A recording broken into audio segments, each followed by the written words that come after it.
She was referring a lot to the experiences of non-Jewish Polish intellectuals who were on the other side of the wall in the Warsaw Ghetto. So as you assume, we are going to deal with memories, art, and women. Our first speaker will be Dr. Batya Brutin, who is again a very close and dear friend of mine, very well-established scholar in Israel. She was teaching for a very long time at Berl College. It's a teaching college mainly, and she was associated to Bar-Ilan University. She's a member of WHISC, and she's one of the leaders of the workshops in WHISC, which is dealing with women in art. Batya is going to talk about Halina and art as a documentation. Please, Batya. Thank you. Good morning. Second. Fine. Holocaust art is often regarded as documentary art produced in order to document inevitable for posterity. Documentation is a major element in the works of art of Halina Olomucki, as we see her photo in front of us. She recognized the importance of drawings as both art and documentary evidence. As she stated, my urge to observe what was stronger than my body. It was a need, a motivation need. It was the most important thing for me. I never rationally thought that I was going to die, yet I had this need to paint and record what was happening. I was in the same situation as all people around me. I saw they were close to death, but I never thought of myself that way. I was up in the air. I was outside actual experience. My role was to draw, to record what was happening. My job was to observe. Halina Olomucki was born in Warsaw on November 24th, 1990. Her father, Andrzej, a newspaper distributor, died when she was 5 years old. Her mother, Margarita Hadassah, became the provider for the family, which, in addition to Halina, included her older brother, Mono. Olomucki, a member of a non-observant Jewish family, went to a Yiddish-speaking elementary school in the city of her birth, and then to a high school. She showed her artistic talent from an early age. Following the Germany's invasion to Poland on September 1st, 1939, Halina and her family were relocated to the Warsaw Ghetto. She portrayed scenes from the ghetto as she experienced them. For example, on a backdrop of ruined Warsaw from the German bombarding on the city, Olomucki depicted two women carrying their personal belongings on their back and in their hands, going into the ghetto with fear, uncertainty, and sad expression on their faces. In other drawings, Olomucki portrayed women imprisoned in the Warsaw Ghetto with expression of suffering, agony, pain, and fear. The figures are emaciated with a look of sadness and despair in their eyes, and their mouth is closed in silence. In several drawings, Olomucki depicted two women. Most likely, she is referring to her mother and herself. In this work, she shows two women sitting in despair in a very poor place, looking miserable and lost. And in other cases, she described a single woman, like in this example before.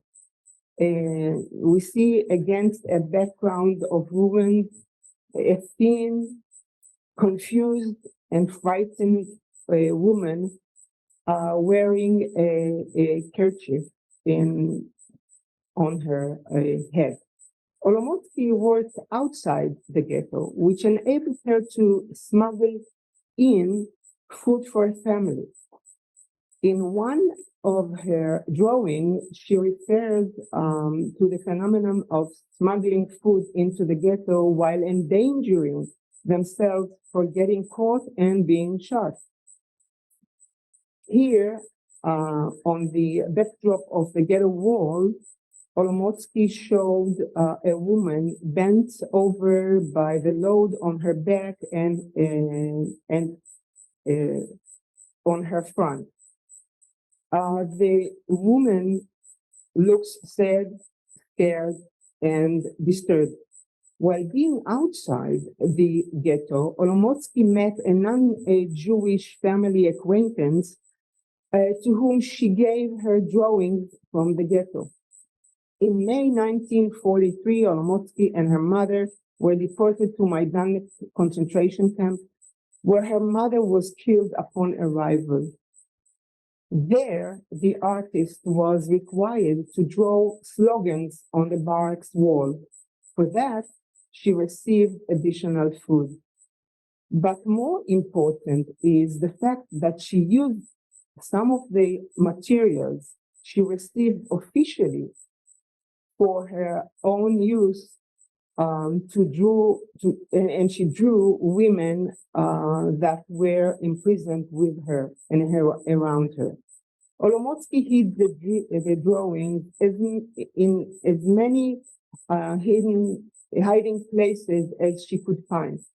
Unfortunately, not many of them survived. From Maidanek, she was sent to Auschwitz-Birkenau, where she was tattooed with a prisoner number 48652 with a small triangle below it. In Auschwitz-Birkenau, her artistic talent was beneficial. She was required to continue painting. Even German officers ordered various works from her, for which she received better food.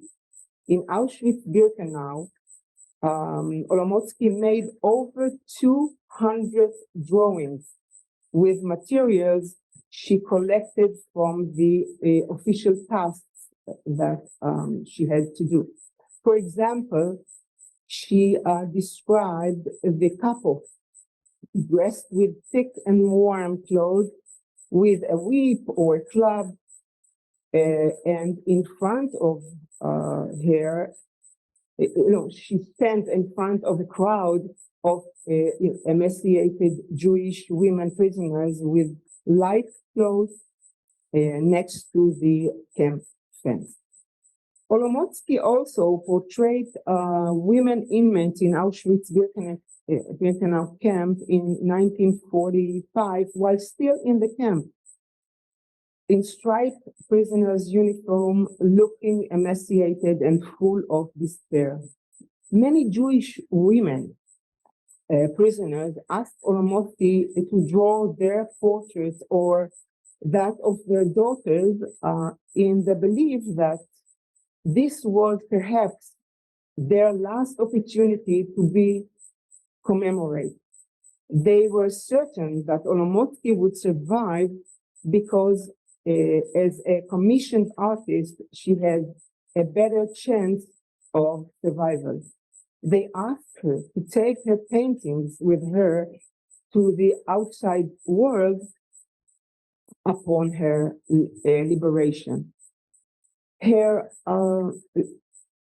Okay, here are three examples of portraits of Auschwitz-Birkenau Jewish inmates by Olomucki, who testified, and I quote, "While I was in Auschwitz-Birkenau, someone told me, if you live to live this hell, make your drawing and tell the world about us. We want to remain among the living, at least on paper." Alongside this drawing, she also portrayed harsh, inhuman situations that happened around her and those that she herself experienced. For example, a woman is begging, crying out in immense pain, asking the unseen Nazi not to shoot her mother, but without success. And her agonized self-portrait after 4 selections. On January 18, 1945, Olomucki was evacuated with other women prisoners from Auschwitz on the death march to Ravensbrück, a German concentration camp exclusively for women in the north of Germany, and then to Neustadt-Leve concentration camp, mostly for women prisoners as well. In the death march drawing, Olomucki depicted a convoy of abstract figures huddling together and traveling to the left. In the upper right side, she painted a bright yellow sun to emphasize the unbearable condition. Halina Olomucki was liberated by the Allies armies on May 2nd, 1945. As soon as the war was ended, she portrayed herself standing in front of a mirror and wondered, is this me? After the war, she returned to Warsaw, where she married the architect Bar-Ilan Olomucki. Later, she moved to Łódź, where she studied at the Art Academy. In 1957, she immigrated to France and lived in Paris, from where she immigrated to Israel in 1972 with her husband and daughter, Miriam. Halina Olomucki left an important artistic legacy for future generations in the form of her drawing, through which one can learn about the situation Jewish women experienced in the Nazi ghettos and camps. Thank you very much.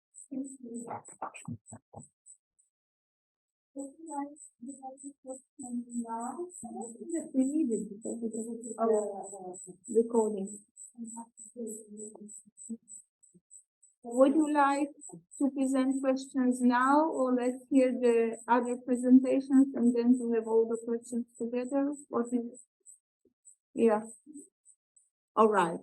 So I assume that our second speaker, Pnina Rosenberg, couldn't make it. She's with us. Okay, so our next presentation is by Dr. Pnina Rosenberg from the Technion in Haifa, and she's going to present a diary. And again, our main topic is art and documentation. Pnina, please, you have 15 minutes.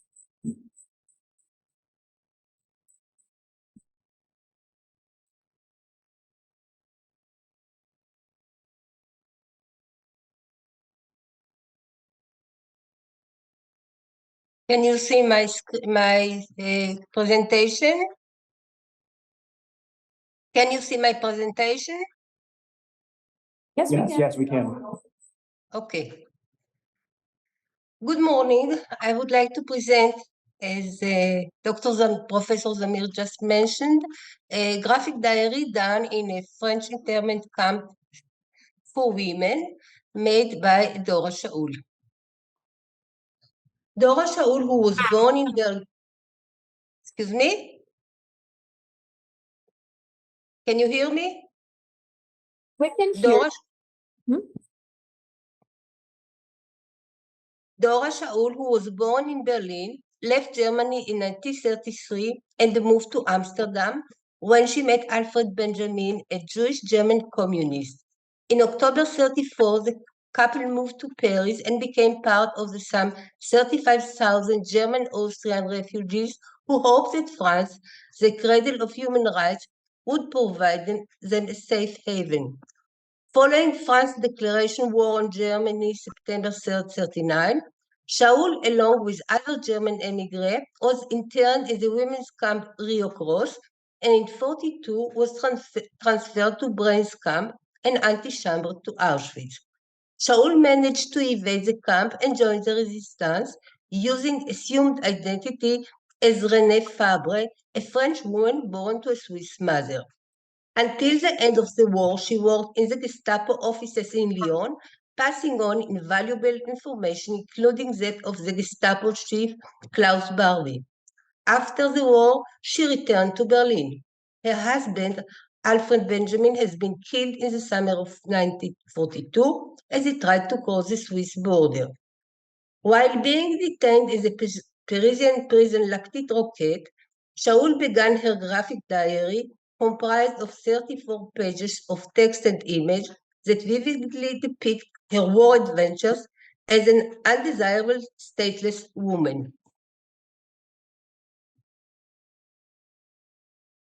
On the cover appears the title, My War Adventure, September 1st, 1939 till ?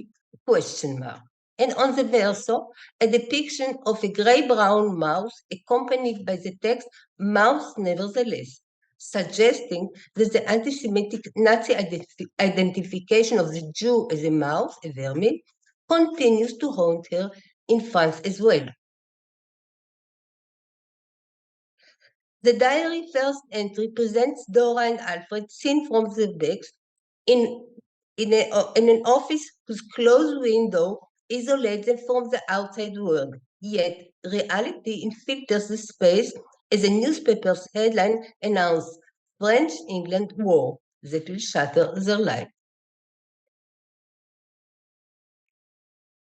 The somewhat static image we have just seen is followed by a series of hasty and dynamic panels that reflect Dora Schaul's gradual exclusion from her private space and public sphere as an enemy alien woman. Since the system of incarceration is based on gender segregation, from now on, Dora Schaul will confront the new phase by herself in a world that is mostly exclusively feminine. Yet, there are a few men in the new realm, such as French police officials, gendarmes, and Gestapo officers, all playing authoritative roles and in a position to determine the fate of those subordinated under them. The feminine omnipresence is manifested in Shaul's visit to the prefecture of the police, to which she was summoned in order to check her papers.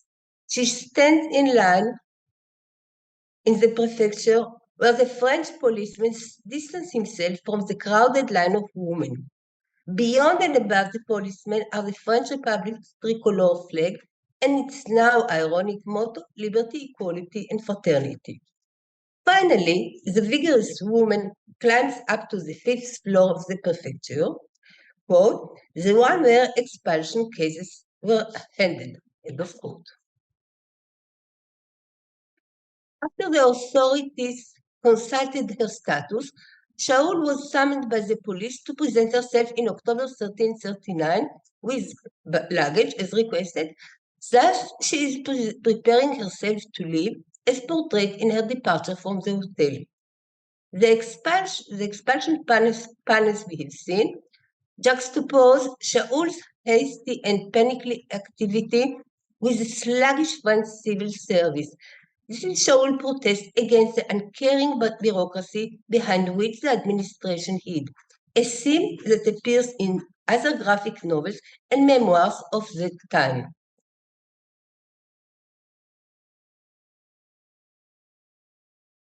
Once bureaucratic formalities were finalized, Schaul and her colleagues were sent to a Parisian women's prison in a sealed police car.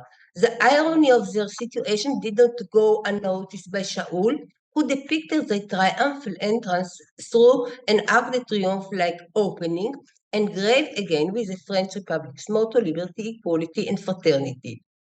Following the registration, the new arrivals' possessions were carefully searched by fully dressed prison guards, in contrast to the intimidated and naked woman.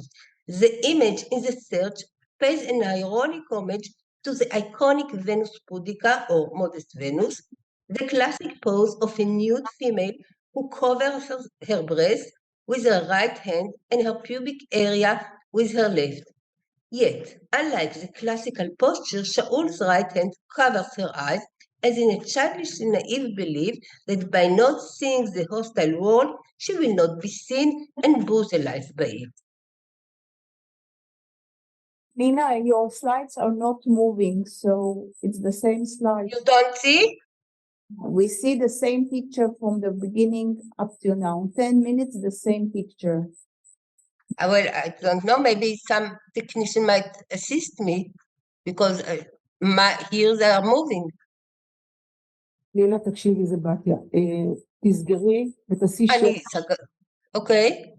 תעשי share מחדש, כשאת רואה שהמצגת גדולה. לפתוח אותה כשהיא גדולה, פתחת אותה כשהיא גדולה. תסגרי רגע ותפתחי אותה. עכשיו רואים? לא, רואים את הכל, את כל המצגת שלך גם בצד. לא רואים אותה גדול. תסגרי רגע ותעלי מחדש שנייה. תסגרי ותעלי מחדש ותראי שזה גדול. עכשיו, אוקיי. כל פעם תלכי, את יודעת מה תישארי? אני אשאיר ככה, אוקיי. כל פעם תלכי... עכשיו את רואה? עכשיו רואים? רואים, זה עבר וכל פעם תלחצי בצד. בדיוק, אוקיי. So those were the images I were talking just right now.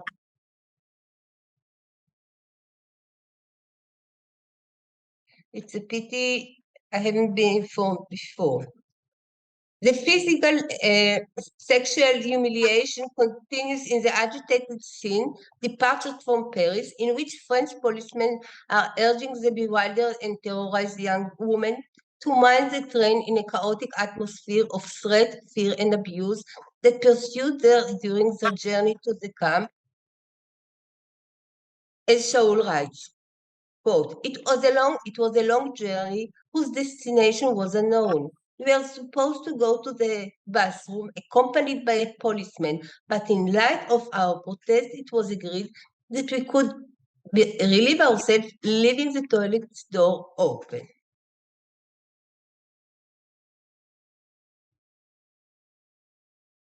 רואים בתיה? After a journey that took more than a day, the inmates had to walk in the middle of the night in a narrow and slippery road to Rieucros. The women's camp, Rieucros, near Mende, was established in January 1939 for undesirable foreigners in order to isolate Republican and International Brigade combatants who fled from Spain. In November 1939, it was designated for suspicious and undesirable foreign women, many German immigrants who had been arrested in Paris at the outbreak of the war. Although planned initially for 400 inmates, there were in fact approximately 600 imprisoned women and children of various nationality, the majority of whom were socialist or communist German refugees. Inmates were separated according to their country of origin, their family situation, and the type of offense for which they had been arrested. Hence, Schaul Barak was comprised of political inmates. The overpopulated and crowded camp barracks are reflected in dormitory number 15 that depicts rows of wooden banks on which the inmates slept packed like sardines. The colorful drawing is arbitrarily cut off, giving the sense of the lines of packed prisoners that goes on and on. A poem by a German Jewish inmate written in the camp depicts it in her way.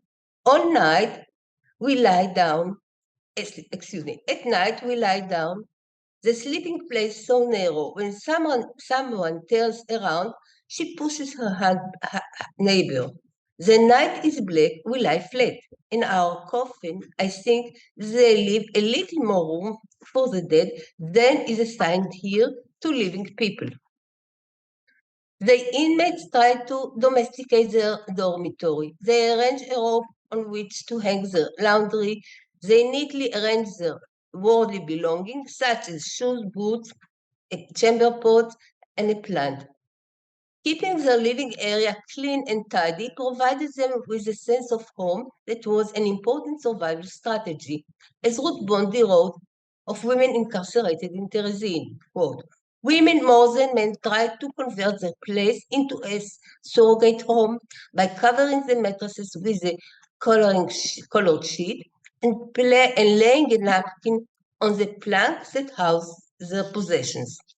Following familiar housework routine had the advantage of helping to prevent disease outbreaks while also maintaining some sense of control over their otherwise chaotic reality."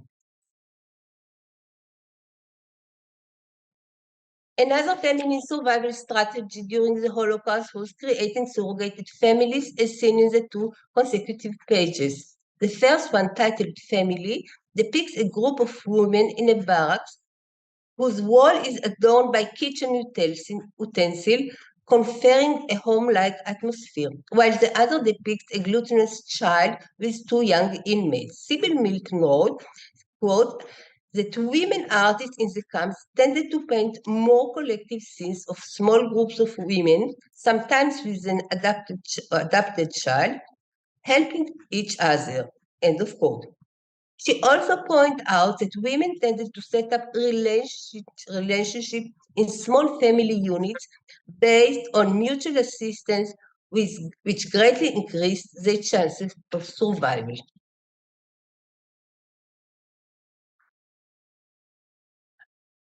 Inmates' lives were influenced by political changes, as we see here.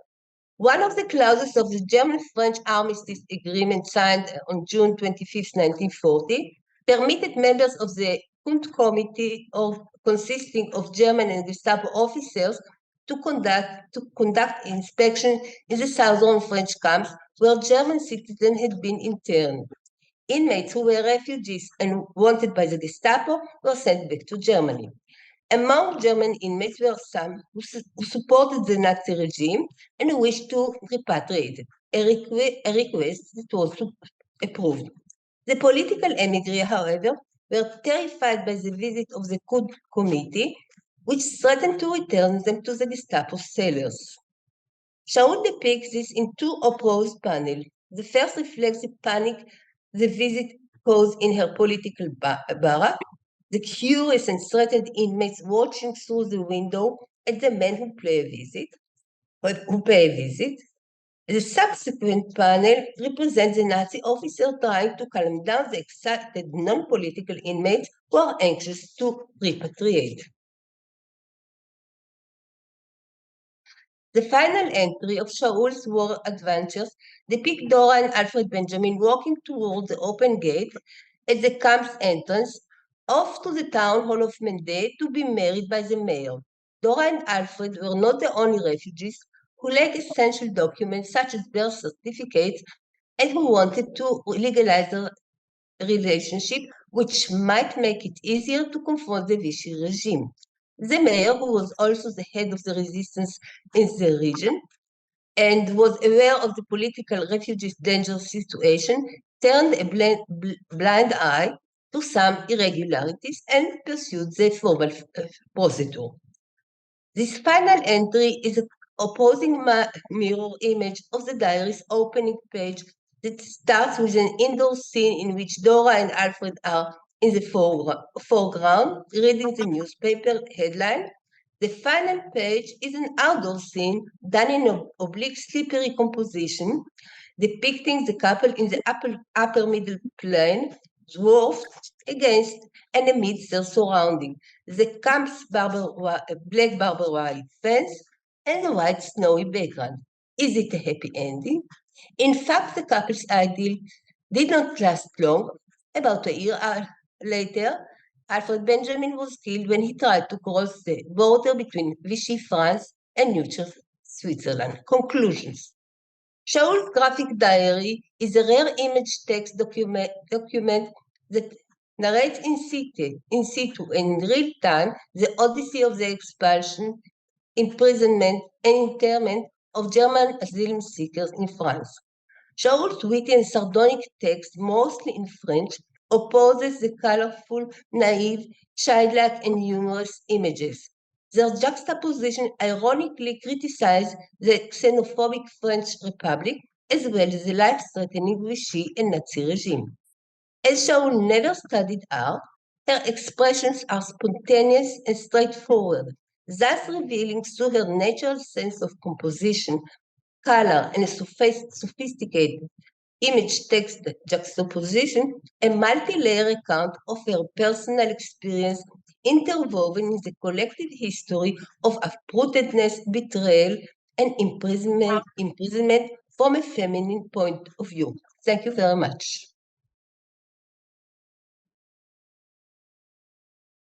Thank you, Pnina. We are going to have the questions later on.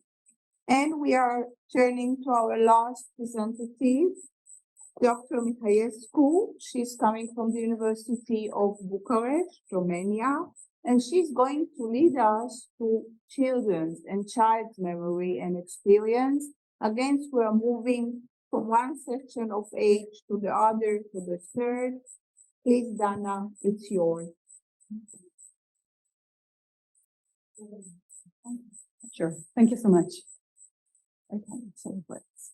Among the various types of media, comic books occupy a significant position as a form of documentary and witnessing, as you've already seen in part through what Pnina and Batya before told you. One initiated by a tradition of drawing as documentation during the Second World War. Having had no access to cameras, concentration camp inmates initially used drawings as an urgent form of recording and transmitting information about the conditions of life they are in. And here you have some of the most well-known artworks that are following the sequential art tradition that were actually done at the time of the Second World War. As Hilary Schut shows, this documentary function continued to apply for works created in hindsight, thanks to Art Spiegelman's Mouse, first drawn as a 3-page comic in 1972, and later as a 2-volume work published in 1986 and 1991 after encountering wartime visual pamphlets that his mother kept at home and which utilized hand-drawn images. And you have them in point of the second and third image down. This is basically what he found in his mother's library and what actually made him continue the tradition of actually using drawing in point of doing Mouse. Echoing the above insights about the importance of comics as a complex form of documenting and witnessing World War II events, my aim is to examine Holocaust child survivor Miriam Caden's autobiographic graphic narratives, We Are on Our Own and Letting It Go, from 2006 and 2013, as forms of representing war, genocide, and their impact on a woman's life. They do this by bringing together in graphic narrative format the war memories of 3 generations of Holocaust survivors: child survivors, adult survivors, and children of survivors. Caden's graphic narratives parallel the World War II experience of the artist and her mother as a toddler born in 1942 and an adult surviving the war by hiding in the Hungarian countryside in We Are on Our Own, with the post-World War II experience of the artist and her son as the epitomes of a child survivor and a child of survivors in Letting It Go. After the war, Caden and her family settled first in Israel in 1957 and then in the US in 1991. In both locations, Caden worked as an illustrator of other people's stories. And if you know of Beavis and Butthead or Daria, she's basically the drawer behind them. And she only decided to draw her own family's experiences of the Holocaust only when she got into her 60s. I'm particularly interested in examining how transgenerational parent-child transmission of war memories gives rise to an ethical engagement with World War II and to the possibility of overcoming traumatic and stereotyped images of spaces where genocide happened. Especially in the case of traumatic memories, graphic narratives like those by Mary and Kate in Maria Tobias have the unique potential to combine the limited representational capacity of words with the sense of embodiedness and interiorities that images can provide. And this is basically what she's doing in point of her construction. Kate's biographic memoir, We Are on Our Own, tracks the artist and her mother's survival in Hungary in 1944-1945 by placing the adult survivor mother's sacrifices, sexually costly and courageous decisions at the center of the narrative.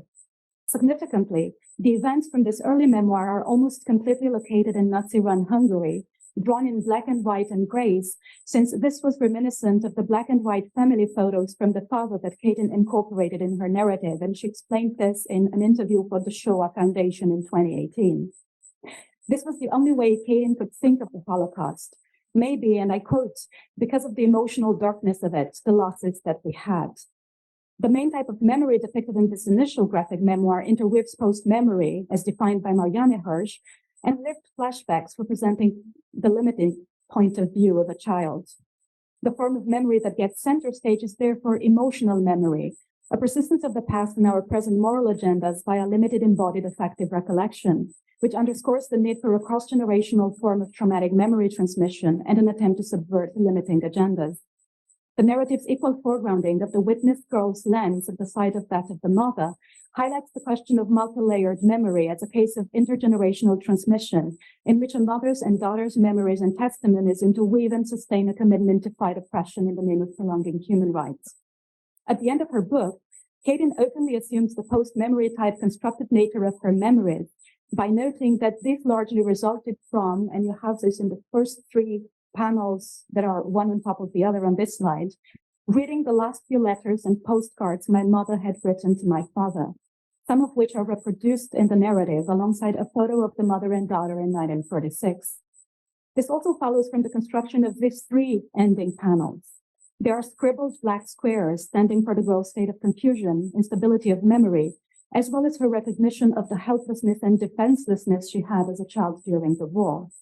In the center of the same panels, however, we have the image of the young artist and her acknowledgement of the fundamental role of the mother for the survival. In line with this insight, in an interview with Samantha Baskin and in her 2018 testimony to the Shoah Foundation, the artist further explains how she recreated most events from discussions with her mother, which took place much later when she turned 30. However, unlike Spiegelman, in the same interviews, Katen locates her memories at the crossroads between what her mother told her and her own strong impressions or very scant memories. As a 1.5 generation survivor who was a young child during the war, explaining that her direct recollections are connected to lack of food, the need to give up her little dog, and bombing. These forward two experiences occur when Katen is 2 to 4 years old, a time when she moves from the position of pre-3-year-old children who were too young to remember to those between 3 and 10 years old who were old enough to remember but too young to understand. Katen's recollections thereby confirm the findings of psychoanalysts Nathan Durst and Paul Valent, who emphasized the absence of cognitively processed sequential verbal memories in the case of these young children, and hence the specific character of their memories is primarily non-verbal, non-sequential, somatic, and emotional. Thus, Katen's is a kind of memory structured around bonds of affect, which encompasses moral commitment in adulthood and follows from 3 choices made by the artist. Firstly, of particular relevance is Katen's stylistic divergence in point of the book's pencil-drawn panels. As you see in the first image, the scenes presenting the initial image of cosmopolitan Budapest prior to indication of gradual implementation of restrictive anti-Jewish laws are delicately rendered. By contrast, as in the second image, the scenes dedicated to turbulent life on the run are drawn in heavy pencil lines. In her conversation with Baskin, Katen explains this imbalance as being precisely the result of the book springing from emotional memory, understood as a somatic-based moral commitment to the past. The artist's soft pencil drawing accompanies memories of secure and normal life in Budapest. They represent, and I quote, the memory I still have of the beloved city and the romance I still feel towards it. Meanwhile, heavy, aggressive sketches are almost scratched into the page. They become Katen's means to graphically render mothers and daughters' anxieties and simultaneously parallel and counteract Nazi aggressiveness, a somatic need to capture states of being in the drawing technique itself. Thanks to this stylistic divergence, Hayden renders the process of creation as a haunting, uncontrollable necessity of the grown witness girl survivor to express the pleasures and especially the horror of the past in the name of moral commitment to Holocaust victims. Secondly, the beginning of the book shows that not only the drawing technique makes use of divergent frames in order to render the emotional weight of the story, Hayden actually opens her memoir by a series of such opposite frames. The panels on the first page, what you have on the right-hand side, offer a close-up of the Torah and then move onwards to an image of mother and daughter reading together about the creation of the world. The 6 panels that follow bring a menacing dimension to this scene of domestic happiness, depicting a view from a slanted window, a red flag adorned with the swastika which ominously obscures the world outside. These panels allegorically suggest a gradual discriminatory anti-Jewish laws, the Nazis' rise to power, as well as God's complicity to little Lissa's eyes, the name Miriam uses for herself in the narrative. Simultaneously, Hayden's use of windows as part of the panel construction can be read as a meta-narrative comment identifying what Spiegelman has called the highly relevant architectural model of the graphic narrative, in point of being able to suggest the complex interweaving of past and present temporal structures in a human being's everyday existence. On this margin, he explains that comic pages are structures made up of panels, sort of the way the windows in a church articulate a story. These window views become the means by which graphic narratives create a classic cinematic panel, but one which this medium can exploit further than films by the use of abstraction, cross-temporal structures, and contextualizations that permit artists to always juxtapose different places and moments of time upon one and the same page, thus avoiding the easy resolution of films in which a chronological view is given center stage.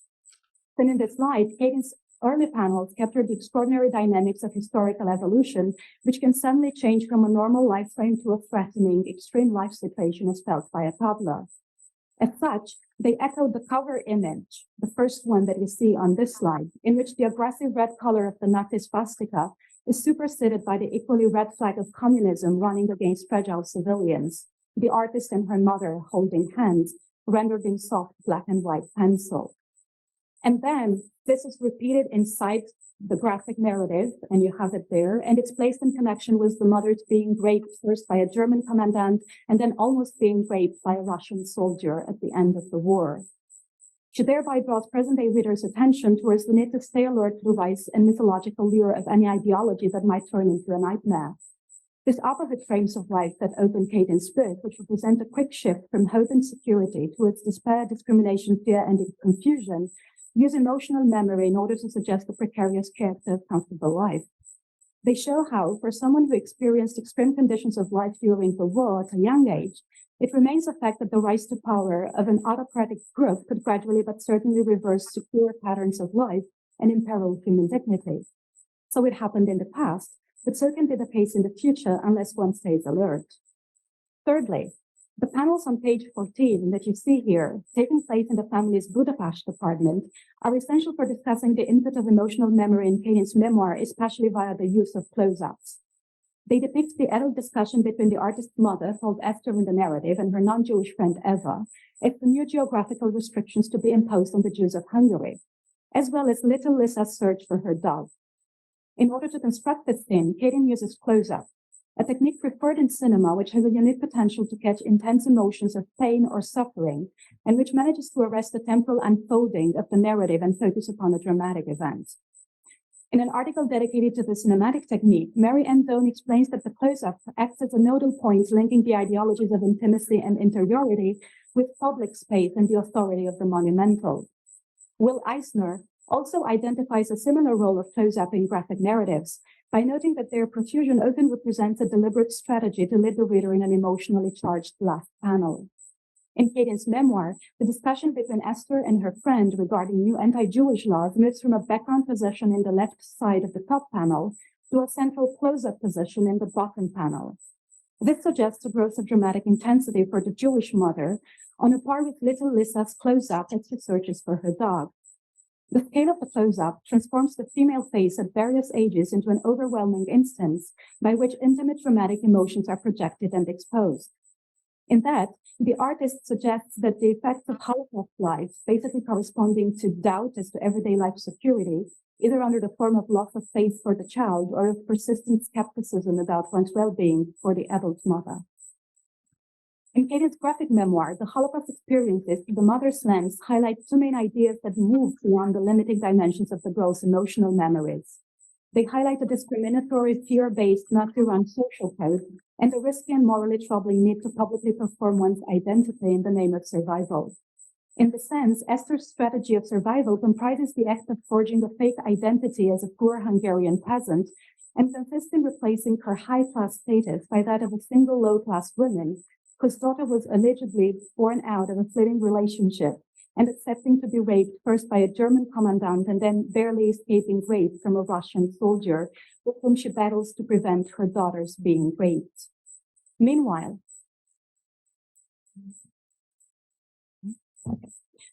throughout the story, Lisa misinterprets her mother's effective reactions, the mother's tears, as love for the German commandant and his leaving, given her young age, one in which her identity and capacity of moral judgment are not yet formed. Nevertheless, the child's naive, simplistic interpretations are the very elements which open up the reader's possibility to grasp the hard choices of Jewish women, especially mothers, during World War II by becoming aware of the girl's limitations due to age. And I think this is the best way in which she's rendering how there is a need of different people's interpretations to come together in point of different ages that you were in, point of the Holocaust experience to make it do. And this will continue in a bit of a more nuanced way in the new graphic narrative that she did, in which she also introduces the case of her son. But I think I don't have enough time, so I think, and I think I'll leave it here. Thank you. Thank you very, very much.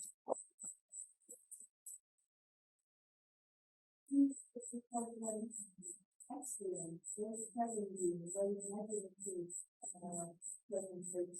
Presentation. And I think that we can feel that with Dana's presentation, we can move somehow towards our conversation here, questions and answers.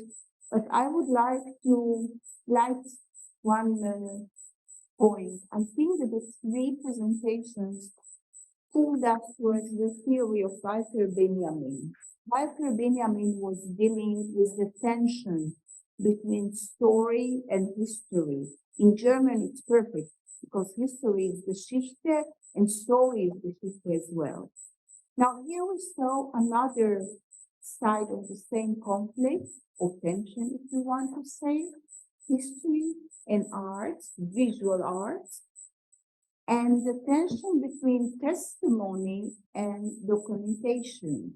Can we see art, visual art, as documentation? Can I, as an historian, use your pieces for my papers?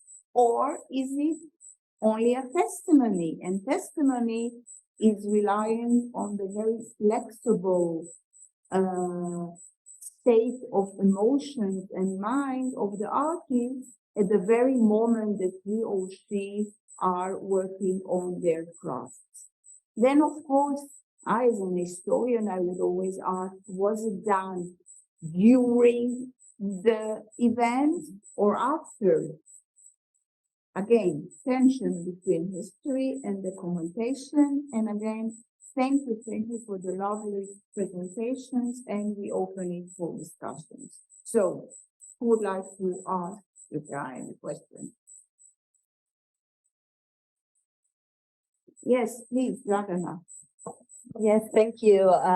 These were very fascinating presentations, I would say, because I find myself personally interested in the way how art or some traces, some sketches, some forms that are not traditionally seen as a documentation forms, how they can convey oftentimes very unspeakable tensions and crypts that are almost stored in the body. So I love how Lily was pointing out these tensions.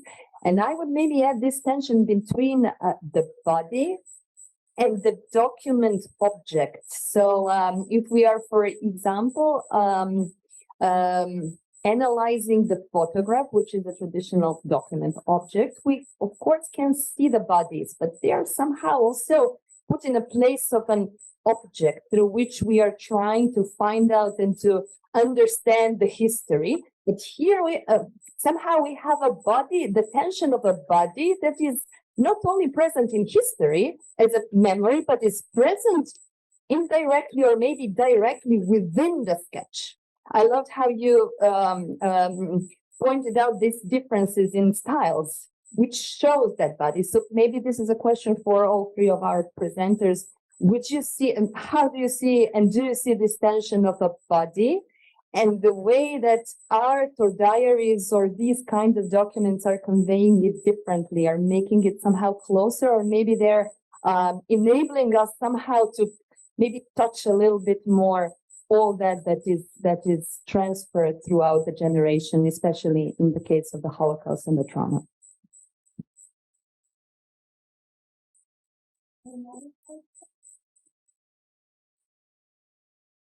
Then I would like to draw the attention again to a point that was in the three different, so very different and so very similar lectures. We were dealing with female artists, and it was interesting to see the objects in their crafts. Were they male or female, and what were the proportions? I think that we can learn a lot on the tension again between object and subject from generic historical point of view. So everybody who is looking for the next paper, I just gave you a topic.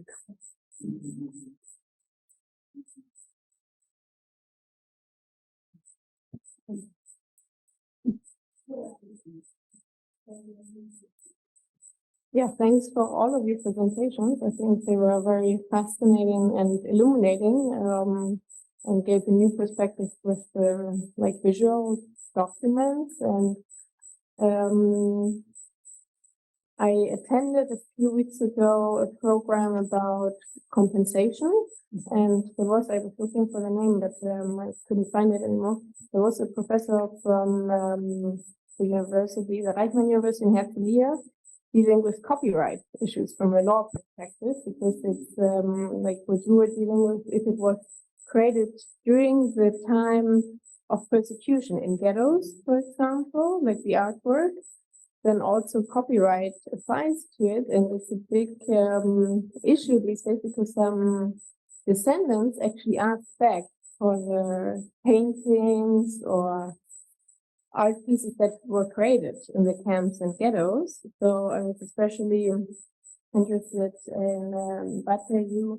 The images you were showing were like of one artist, created by one artist, but they were at the USHMM, Yad Vashem, and the Ghetto Project Museum, right?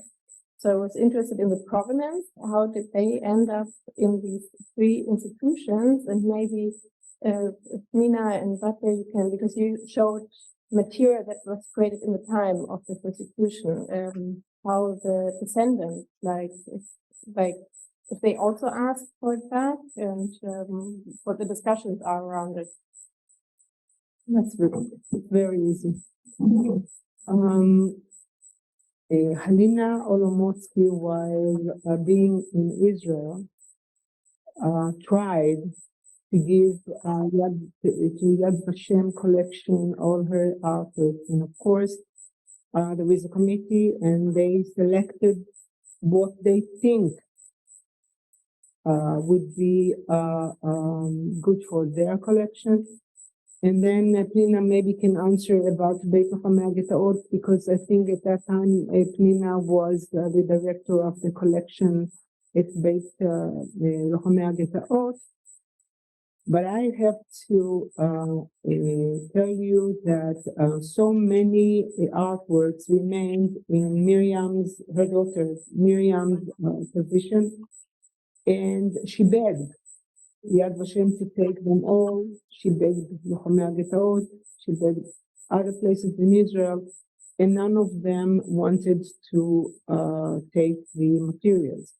And then she addressed Holocaust Memorial Museum at Washington, and they took the entire collection as is.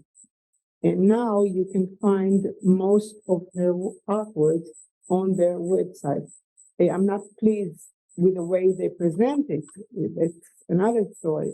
But we can see online almost all Halina's artwork. There are also artworks in private collections, since I told you that Halina smuggled out her artworks while being in Warsaw Ghetto, and then in hiding place in especially in Auschwitz-Birkenau, which she went back and collect them and gave it during the war as as an exchange for food. So they have they don't want to give the pieces back. And I think the rights are theirs, not the artist anymore. And Halina gave a present. She thought that her artworks are worth buying something stupid. And so there are a lot of works in private collection as well. And nowadays, I have the entire collection of Halina Olomucki on my computer, thanks to her daughter, Miriam. As for legal rights, if you were asking, we had quite a similar issue, which is still unsolved, in Givat Haviva, in our museum. Lili Kashtefer, I'm going to talk about her on our next session. She saved lots of paintings from Gross Rosen, paintings that were done by her mates there, the ladies, the young women that were with her in the same place at the same time. And unfortunately, we have very unpleasant documentation that some of them who survived went and wanted the materials back. She gave them just photographs of the pieces, but the originals, she kept them, and she decided where to leave them. And as Batya said, most of the museums in Israel, Holocaust museums, didn't find any interest in those drawings. And Lili's daughter, Daniela, has some of them, and she gave them where she thinks that they should be. But the truth is that legally, if those pieces of art have any value, even if it's emotional value, not historically or economic value, it belongs to those who remain from the family. And we do have a very severe problem here. Whose property is it? The one who saved them and brought them from the work camp to Israel, or the children of the survivors? Some of the survivors even didn't know that those pieces were saved. So it is a very tough legal question. It's not for us as historians to deal with, but it's something that we should bear in mind. Yes, Batya. I have another example to give you. Edina Babik. She was asked by the Nazis to draw the Sinti and Roma prisoners. So Auschwitz-Birkenau Museum claims that it belongs to them because it was done by the Nazis at the site, and she was fighting them to get back her drawing with no success. With no success. I think the latest response by the Auschwitz-Birkenau Museum was because of the legal issues. They said, well, she was kind of paid for it. So food, in food stamps. And that's how they found the legal loophole. It is a real legal issue today. Another thing we have to take into consideration that everything depends on the legal situation in the country that the artworks were found. It's different in Poland, it's different in Israel, it's different in the US. This is a catch. This is a catch. I have a question, given the sort of the broad spectrum of different types of art that we've seen today, art that was done in the time period and art that was done after, in the same way that we often compare testimony that's 80 years later and diaries that were recorded in real time. What are the biggest differences that you see, especially you in sort of retelling a story and sort of trying to get that in a compact, readable text available to both the public and to scholars?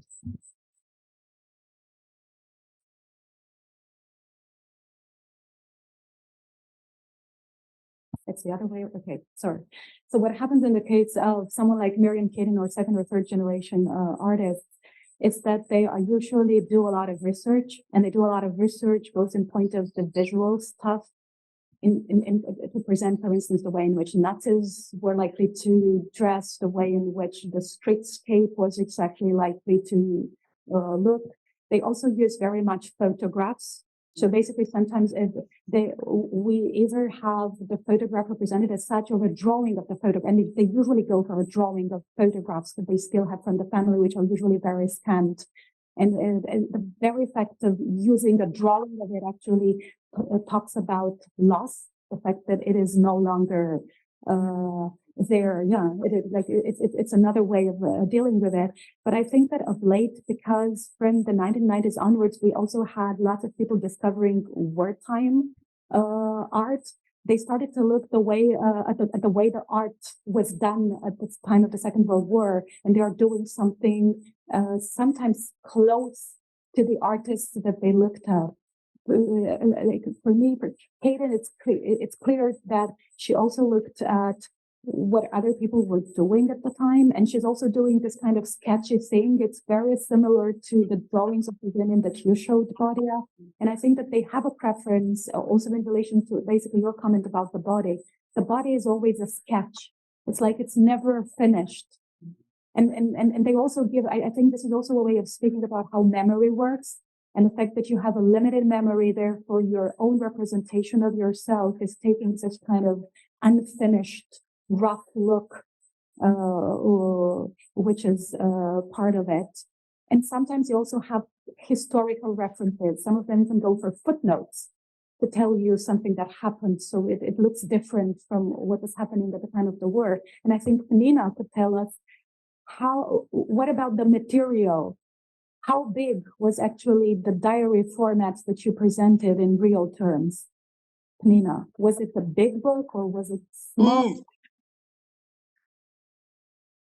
Can you hear me? Can you hear me? Yes, we can. Yes, we can. Okay, so the measurement are 10 centimeters on 15 centimeters, which means, you know, as most people used to carry ones, especially men, by the way, when they went out to write notes and things like this. But this was a special block for drawing because there were no lines. If you've seen I don't know what you have seen, what you haven't seen, from which stage you have started to see images. However, it is made for drawing. What interesting is that she kept it with her all the time. I mean, it was in her possession for many years, and she was an amateur artist. She didn't draw or paint it before being interned, and she didn't pursue it later on.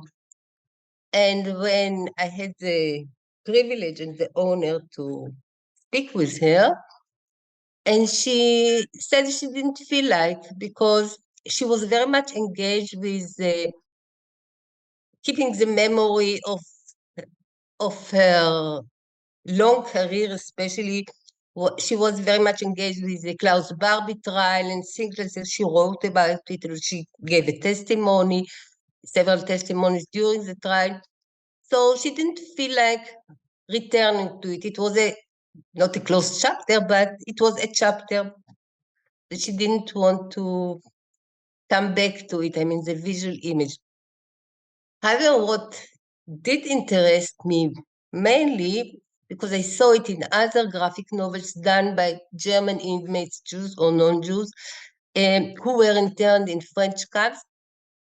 90% of them, the text is in French. And I asked Dora Schaul why she wrote in French. So she said something very cute. She said, you know, despite everything, I love France tremendously. And when we surviving inmates meet here in Berlin from time to time, we speak French, some kind of reminiscences. Although her diary, as well as other inmates, they mainly criticize or feel desperate because of French betrayal. But despite it, this is one thing. Then they have the France, the culture, etc., and it did, but it didn't hinder them to pursue their love, adoration, etc., to other aspects of the French culture that they so much adored. Thank you, Pnina. If we are all done, I would like very much to thank again our presenters. And if you please permit me, I will conclude with one line again from Walter Benjamin, the one, the only one, who said that the tension between history and art is very logical because history belongs to great people, to great leaders, to brave commanders, to kings and queens, and art belongs to everyone. And the art, unlike history, which aims to remember those great personalities, art wants to save the one who failed. It's a beautiful, beautiful line. Think of it. The one who failed, the simple person, the common person, the scared girl in the ghetto, the scared girl who heard those stories from her mother and grandmother. And this is what we were dealing with. So thank you very much. And thank you again for all the presenters. Thank you.